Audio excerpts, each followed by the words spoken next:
Sir, ഒരു അതിദാരുണമായൊരു സംഭവം, അതീവ ഗൗരവമുള്ള കാണേണ്ട ഒരു സംഭവം, അതീവ കൊലപാതകമാണോ അല്ലെങ്കിൽ സ്വയം ആത്മഹത്യയാണോ എന്നൊന്നും നമുക്ക് പറയാൻ കഴിയാത്തൊരു സാഹചര്യം. പക്ഷേ കൊലപാതക സാധ്യതകളാണ് തെളിയുന്നത്.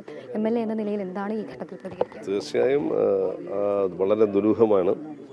ഇതിനെ സംബന്ധിച്ചിട്ടുള്ള സംശയങ്ങൾ നാട്ടുകാർക്കും എല്ലാവർക്കും കൃത്യമായി അവർക്കുണ്ട്. പക്ഷേ ഒരു അന്വേഷണം പുരോഗമിക്കുന്ന അതിൻ്റെ പ്രാഥമിക ഘട്ടത്തിൽ എന്താണെന്നുള്ളത് കൃത്യമായി നമ്മൾ പുറത്ത് അങ്ങനെ പറയുന്നത് അന്വേഷണവുമായി ബാധിക്കും എന്നുള്ളതുകൊണ്ട് അതിനെക്കുറിച്ച് പറയുന്നത്. പക്ഷേ എല്ലാവർക്കും ധാരണയുണ്ട് എന്താണ് സംഭവിച്ചിട്ടുള്ളത്. സ്വാഭാവികമായ സംഭവമല്ല ഇത്. കിണറ്റിൽ നിന്നുള്ള 2 വയസ്സുകാരി കുട്ടിയാണ് കിട്ടുന്നത്. ഇപ്പോൾ ഇൻക്വസ്റ്റ് നടപടികൾ പുരോഗമിച്ചുകൊണ്ടിരിക്കുന്നു. രാവിലെ വന്നപ്പോൾ കുട്ടിയുടെ അമ്മ പറഞ്ഞത് ഈ കുഞ്ഞ് പുറത്തിറങ്ങുന്ന ഒരു ടെൻഡൻസി പോലും കാണിക്കാത്ത കുട്ടിയാണ്. ഈ കുഞ്ഞ് പുറത്തിറങ്ങാറില്ല. മൂത്ത കുഞ്ഞാണെങ്കിൽ പുറത്ത് സംസാരിക്കുകയൊക്കെ ചെയ്യും. പക്ഷേ ഈ കുഞ്ഞ് പുറത്തിറങ്ങുന്ന ഒരു ടെൻഡൻസി ഉള്ള കുട്ടിയല്ല. പിന്നെ ഇതിനകത്ത് ഈ സംഭവം നടന്നിരിക്കുന്ന ഒരു സമയത്ത് വീട്ടിൽ ഏറെക്കുറെ എല്ലാവരും ഉണർന്നിരിക്കുന്ന സമയമാണ്. അതാണ് അവർ പറഞ്ഞതിൽ നിന്ന് എനിക്ക് മനസ്സിലാക്കാൻ കഴിയുന്നത്. 5 മണിക്കൊരു വീടിനകത്തൊരു തീപിടുത്തം ഉണ്ടാവുന്നു. ആ തീ അണയ്ക്കാൻ വേണ്ടി പോകുന്നു. അതിന് തൊട്ടു മുമ്പ് ഈ കുഞ്ഞിനെ അതിന് തൊട്ടു മുമ്പ് കുഞ്ഞിനെ മൂത്ത കുഞ്ഞിനെ ഒരു ടോയ്ലറ്റിൽ കൊണ്ടുപോകുന്ന സമയത്ത് ഇളയ കുഞ്ഞിനെ എടുത്ത് അച്ഛനടുത്ത് കിടത്തി എന്നാണ് അമ്മ പറഞ്ഞത്. അപ്പോൾ ആ കിടത്തി അല്പം കഴിയുമ്പോഴാണ് ഈ സംഭവം ഉണ്ടാകുന്നത്. വന്ന് നോക്കുമ്പോൾ മൂത്ത കുഞ്ഞ് ഉണ്ട്, രണ്ടാമത്തെ കുഞ്ഞിനെ കാണുന്നില്ല. അപ്പോൾ ആ കുഞ്ഞിനെ കാണുന്നില്ല എന്ന് പറയുമ്പോൾ അച്ഛനെ വിളിച്ച് ചോദിക്കുന്നു. അപ്പോൾ അച്ഛനെ ഉറങ്ങി കിടക്കുകയായിരുന്നു. അപ്പോൾ ഇതെല്ലാം കുറേ പേരെങ്കിലും ഉണർന്നിരിക്കുന്ന സമയത്താണ് ഈ കാര്യം സംഭവിച്ചിരിക്കുന്നു എന്നുള്ളതാണ് ഇതിൻ്റെ ദുരൂഹത കൂടുതൽ വർദ്ധിപ്പിക്കുന്നത്. എന്തായിരുന്നാലും പോലീസിൻ്റെ അന്വേഷണം വളരെ തൃപ്തികരമായിട്ടാണ് ഇതുവരെയും മുന്നോട്ട് പോകുന്നത്. ആ കാര്യങ്ങളിൽ കൂടുതൽ എനിക്ക് തോന്നുന്നു ഇന്ന് തന്നെ ഏറെ താമസിയാതെ തന്നെ ഇതിൻ്റെ വ്യക്തമായ വിവരങ്ങൾ ലഭിക്കുമെന്ന് തന്നെയാണ് കാണുന്നത്.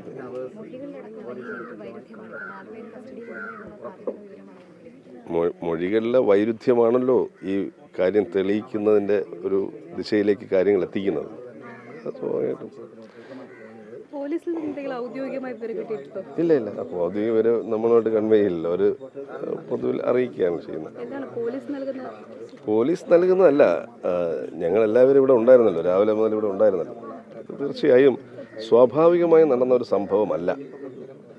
അതെങ്ങനെ നടന്നു, ആര് ചെയ്തു, ആരൊക്കെയാണ് എൻ്റെ പിന്നിലുള്ളത് എന്നതെല്ലാം അന്വേഷണത്തിൽ. എനിക്കൊരു 6:45 കൂടി വിവരമുണ്ട്. ഞാൻ 7:15 ഇവിടെ എത്തി. ആ സമയത്ത് നെയ്യാറ്റിൻകര DYSPയുടെ നേതൃത്വത്തിലുള്ള പോലീസ് ഇവിടെ ഉണ്ടായിരുന്നു. അവരും നാട്ടുകാരും എല്ലാം സമീപ സ്ഥലങ്ങളിലൊക്കെ ഇപ്പോൾ പരിശോധിക്കുന്നുണ്ടായിരുന്നു. അപ്പോൾ കിണറിൽ നോക്കി അപ്പോൾ ഒന്നും കാണാൻ കഴിഞ്ഞില്ല. പോലീസ് തന്നെയാണ് ഫയർഫോഴ്സിനെ ഇതൊന്ന് പരിശോധിക്കാൻ നിർദ്ദേശം കൊടുത്തതും. ഫയർഫോഴ്സ് വന്നു അവരുടെ പരിശോധനയിലാണ് കുഞ്ഞിൻ്റെ മൃതദേഹം ഇതിനകത്തുള്ളതായിട്ട്. ആദ്യഘട്ടത്തിൽ കുടുംബാംഗങ്ങളുമായി ഞാൻ സംസാരിച്ചിരുന്നു. അവർ പറയുന്നത് മൂത്ത അവിടെ ഒരു ചെറിയ തീപിടുത്തം ഉണ്ടായി. അമ്മാവൻ്റെ മുറിയിലൊരു തീപിടുത്തം ഉണ്ടായി. പക്ഷെ പിന്നീട് നമുക്ക് ഇപ്പോൾ പോയാലും അതിൽ മണ്ണെണ്ണയുടെ ഗന്ധം ആയിരുന്നു ആ സമയത്ത്. അപ്പോൾ തീപിടുത്തം നടക്കുന്ന സമയത്ത് അവർ അണയ്ക്കാൻ അമ്മുമ്മ ഈ ബക്കറ്റിൽ വെള്ളം എടുത്തു കൊണ്ടുപോയി അവർ തീ അണയ്ക്കാൻ ശ്രമിച്ചു. തീ അണച്ചു. അത് കഴിഞ്ഞിട്ടാണ് കുഞ്ഞുങ്ങളെ നോക്കാൻ പോകുമ്പോഴാണ് ഒരു കുഞ്ഞില്ല എന്ന് പറയുന്നത്. അതിന് തൊട്ടു മുമ്പ് തന്നെ മൂത്ത കുഞ്ഞിനെ ടോയ്ലറ്റിൽ കൊണ്ടുപോകുന്ന സമയത്ത് ഇളയ കുഞ്ഞിനെ എടുത്ത് അച്ഛൻ്റെ അടുത്ത് കിടത്തിയിരുന്നു എന്നാണ് അമ്മ പറഞ്ഞത്. അപ്പോൾ ഇവരെല്ലാവരും എഴുന്നേറ്റ് ഈ പ്രവൃത്തികളൊക്കെ നടക്കുന്ന സമയത്താണിത് കാണാൻ കുട്ടിയെ കണ്ടില്ല എന്നുള്ളതാണ് നമ്മൾ ഏറ്റവും കൂടുതൽ ദുരൂഹത ഉണ്ടാക്കുന്ന ഒരു സംഭവം. അല്ല അതെ ആ നിലയിലാണ് ഇവരുടെ ആദ്യം നൽകിയിട്ടുള്ള വിശദീകരണം.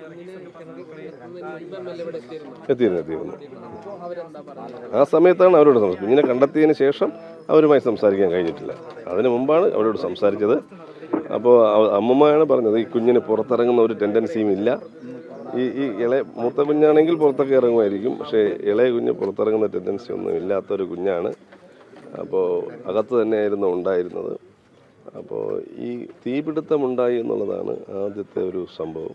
അപ്പോൾ തീപിടുത്തം അണയ്ക്കാൻ വേണ്ടി ഇവർ പോയി അണച്ച് അതിനിടയിൽ അവിടെ പോയി നോക്കിയപ്പോഴാണ് ഇളയ കുഞ്ഞില്ല എന്നുള്ളത് മനസ്സിലാക്കുന്നത്. ആദ്യം നോക്കിയപ്പോൾ 2 കുട്ടികളും കിടക്കുന്നതായിട്ട് അവർക്ക് തോന്നി. പിന്നെ വീണ്ടും നോക്കിയപ്പോൾ ഇളയ കുഞ്ഞില്ല, എന്നുള്ളതാണ്. ഈ രണ്ട് കുട്ടികൾ ആർക്കൊപ്പമാണ് കിടന്നിരുന്നതെന്നുള്ളത് പറഞ്ഞിരുന്നു. രണ്ട് കുട്ടികളും ആദ്യം പറഞ്ഞ് ഞാൻ മനസ്സിലാക്കുന്നത് അച്ഛനോടൊപ്പം ഇളയ കുഞ്ഞിനെ എടുത്ത് രണ്ടാമത് കിടത്തുകയായിരുന്നു എന്നാണ് അമ്മ പറഞ്ഞത്. മൂത്ത കുട്ടിയെ ടോയ്ലറ്റിൽ കൊണ്ടുപോകുന്ന സമയത്ത് ഇളയ കുട്ടിയെ അച്ഛനോടൊപ്പം കിടത്തിയിട്ടാണ് പോയത്. അതിനുശേഷമായിരിക്കാം ഈ തീപിടുത്ത സംഭവങ്ങളൊക്കെ ഉണ്ടാകുന്നത്. അല്ല, അതിനെക്കുറിച്ച് അറിയില്ല, അതിപ്പോഴാണ് കേൾക്കുന്നത്. എന്തായാലും ഒരു കുഞ്ഞിനോട് ഇങ്ങനൊരു സംഭവം ഉണ്ടാകുന്നതും അതുമായിട്ട് എന്താണ് ബന്ധം? മുതിർന്ന ആളുകളൊക്കെ നിൽക്കുകയല്ലേ. ഈ മൊഴികളിലെ പൊരുത്തക്കേട് ആദ്യമേ തന്നെ സംശയം തോന്നിയിരുന്നു. അല്ല, ഇവര് ഈ പറയുമ്പോൾ ഇവർ എന്നോട് പറഞ്ഞപ്പോൾ തന്നെ എനിക്ക് മനസ്സിലായി ഇവരെല്ലാം ഉണർന്നിരിക്കുന്ന ഒരു സമയമായിരുന്നു അത്. അപ്പോൾ ഇതെങ്ങനെയാണ് ഉണ്ടാവുക എന്നുള്ളത്.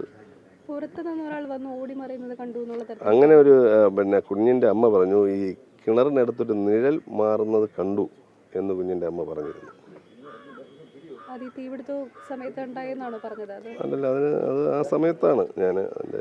പിന്നെ ഈ ഒരു കുഞ്ഞിനെ കാണാതിരിക്കുന്ന ഒരു സമയത്ത് നമുക്കൊരു പോലീസ് രീതിയിൽ നമുക്ക് അവരോട് കാര്യങ്ങൾ തിരക്കാൻ ഒരു പ്രയാസം ഉണ്ടായിരുന്നു.